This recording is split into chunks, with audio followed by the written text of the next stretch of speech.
सरल सूत्र। जो स्वयं को जान लेता है वह स्वयं से लड़ना छोड़ देता है। जो स्वयं से लड़ना छोड़ देता है वह संसार से भी कम लड़ता है। सबसे बड़ी शांति स्वयं को स्वीकार करने से आती है। स्वयं को स्वीकार करना रुक जाना नहीं। स्वयं को स्वीकार करना सही दिशा में बदलना है। बदलना प्रकृति का नियम है। सीखना मनुष्य का स्वभाव होना चाहिए।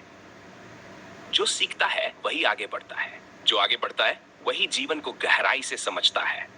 समझ का अर्थ सब कुछ जान लेना नहीं। समझ का अर्थ सही को पहचानना है।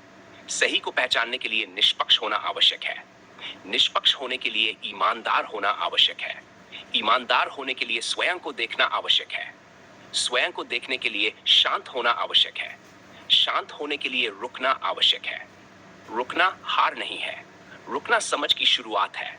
जो रुककर देखता है वही सही दिशा चुनता है। जो बिना देखे दौड़ता है वह भटक भी सकता है। इसलिए गति से पहले दिशा चुनो। दिशा से पहले उद्देश्य समझो। उद्देश्य से पहले स्वयं को समझो। स्वयं को समझना ही जीवन की पहली शिक्षा है। जीवन की सबसे बड़ी परीक्षा भी यही है। जीवन की सबसे बड़ी सफलता भी यही है। जो स्वयं को समझता है उसे दिखावा नहीं करना पड़ता। जो स्वयं को समझता है उसे दूसरों को छोटा दिखाने की आवश्यकता नहीं होती। जो स्वयं को समझता है वह सम्मान बांटता है।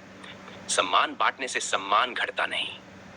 प्रेम बांटने से प्रेम घटता नहीं। ज्ञान बांटने से ज्ञान घटता नहीं।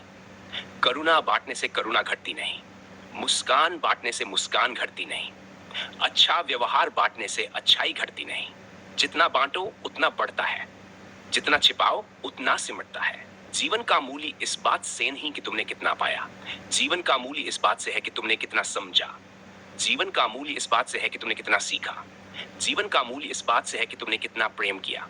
जीवन का मूल्य इस बात से है कि कितना सम्मान दिया। जीवन का मूल्य इस बात से है कि तुमने कितना निष्पक्ष रहकर जिया। हर दिन एक नया अवसर है। हर सुबह एक नई शुरुआत है। हर सांस एक नया निमंत्रण है। जागो, देखो, स्वीकारो, सीखो, बदलो और फिर वही समझ अपने व्यवहार, क्योंकि व्यवहार ही विचार का सबसे सच्चा प्रमाण है और जीवन ही मनुष्य का सबसे बड़ा परिचय है। जो जीवन को सरल बनाता है वही समाज को सरल बनाता है। जो समाज को सरल बनाता है वही मानवता की सेवा करता है और जो मानवता की सेवा करता है वही अपने जीवन को सार्थक बनाता है।